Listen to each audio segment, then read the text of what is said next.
नाद श्रवण, मनोदृष्टा, आत्मभाव और स्थित प्रज्ञ। तो इसी विषय पे थोड़ा थोड़ा चर्चा करेंगे। इसको आप ऐसा कह सकते हैं कि स्थूल से सूक्ष्म की यात्रा, मतलब क्रिया योग से अक्रिया में यात्रा। तो चलिए शुरुआत करते हैं। आप किसी आसन में बैठ जाइए जो आपके लिए सुलभ हो। आप नाद को सुनिए। कम से कम आप 5 मिनट नाद को सुनते रहिए। अपने मन को पूरा नाद में लय कर दीजिए। जब मन नाद में लय होने लगता है तो एक मूर्छा जैसी स्थिति आने लगती है। तब आपको क्या करना है कि उस नाद में लय नहीं होना है। आप मनोदृष्टा हो जाइए। मन को आप देखिए, मन में कौन सा विचार चल रहा है। अगर आप पुराने साधक हैं तो आप मनोदृष्टा रहेंगे, तब भी आपको नाद सुनाई देगा।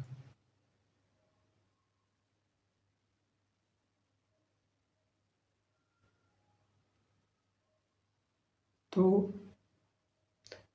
कम से कम आप 5 मिनट मनोदृष्टा रहिए, मन को देखिए। जैसे जैसे आप मन को देखेंगे तो मन से आप अलग होते जाएंगे, क्योंकि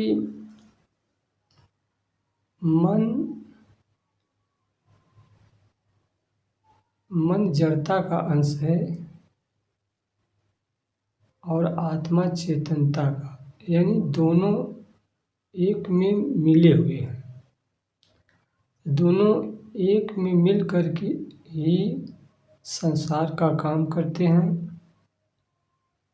व्यवहार का काम करते हैं। आप कोई क्रिया योग कर रहे हैं, जिसे आप नाद सुन रहे हैं, तो नाद में केवल आपका मन ही नहीं है, मन के साथ आपका चेतन भी है। बिना चेतन के मन नाद को नहीं सुन सकता है। तो आपको मन से अपने आप को अलग करना है, यानी चेतन को अलग करना है। तो जैसे ही आप मन को देखेंगे, तो जब आप मन को देख रहे हैं तो आप मन से अलग हुए।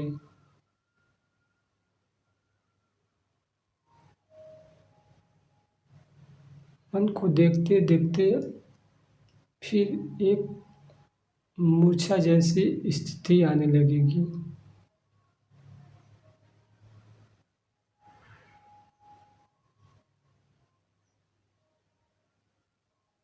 जब यह स्थिति आने लगी मूर्छा की, तो फिर आप मनोदृष्टा मत होइए, मन को देखना बंद कर दीजिए।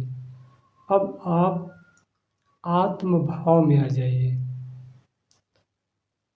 आत्मभाव का मतलब कि स्व के बोध में रहिए।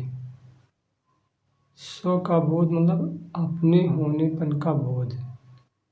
आप अपने होनेपन में बने रहिए।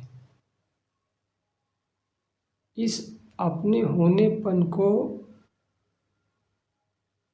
ऐसा मतलब कि पकड़ के रखिए कि न ये मन में जाने पावे और न ही यह नाद में जाने पावे। नाद सुनाई देता है, कोई बात नहीं है, लेकिन आप सुनने का प्रयास मत करिए।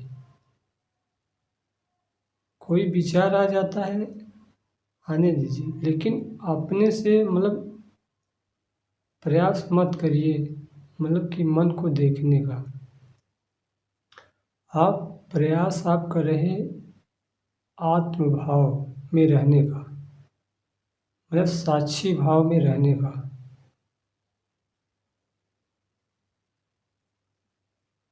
आप इस भाव में बने रहिए। आप ज़्यादा से ज़्यादा अगर इस भाव में बने रहेंगे तो यह भावना भी समाप्त हो जाती है। आत्मभाव भावना भी समाप्त हो जाए। जो प्रयास कर रहे हैं अपने होनेपन में बने रहने की, ये भी मतलब समाप्त हो जाती है। तो अभी हम आत्मभाव में हैं, तो यहाँ हमारा ये सीमित बोध है। मैं अपने होनेपन में हूँ, ये मेरा सीमित बोध है। चैतन्य तो हूँ, होश तो है, जागरूकता है, लेकिन ये सीमित है। जब ये सीमित बोध भी गिर जाता है, आप ऐसी मतलब स्थिति में पहुंच जाते हैं, ये अपने होनेपन का मतलब बोध तो रहता है, लेकिन यह बोध नहीं रहता है कि मैं हूँ। एक होश रहता है, एक स्थित बनी रहती है, उसको आप स्थित प्रज्ञ कहते हैं। प्रज्ञा का मतलब होता है ज्ञान। आप ज्ञान मात्र हैं, आप बोध मात्र हैं, बस। अब यहाँ पे इस स्थिति में आपको मैं एक हूँ या अनेक हूँ, यह भाव भी गिर जाता है। यह एक भाव है कि मैं एक हूँ या अनेक हूँ, बस। वहाँ पे है मात्र रहता है चैतन्य मात्र। आप उस अस्तित्व से आप एकाकार हो जाते हैं। वहाँ पे तेरा मेरा का भेद मिट जाता है।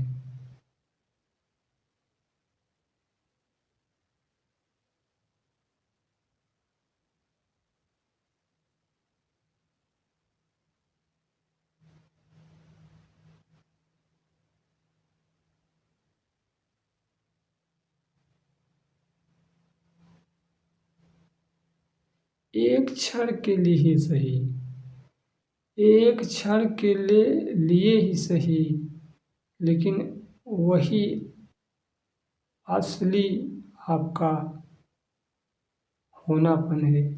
वही आपका असली मौन की अवस्था है।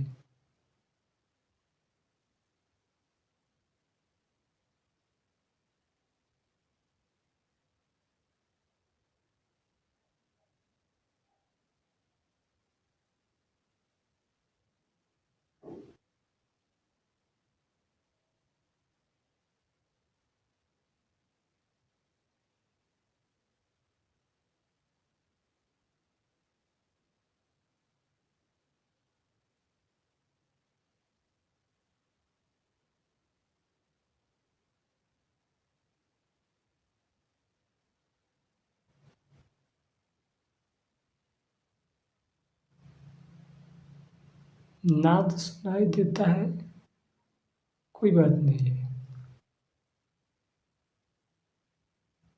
लेकिन आप अपने आप में बने रहिए।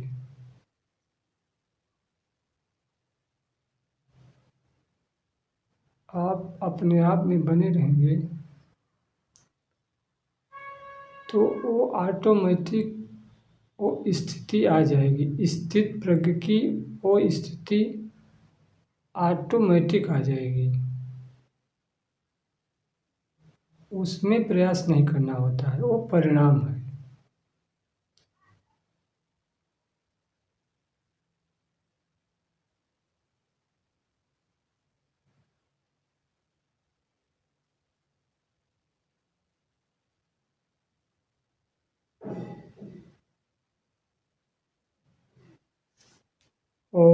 श्री परमात्मे नमः।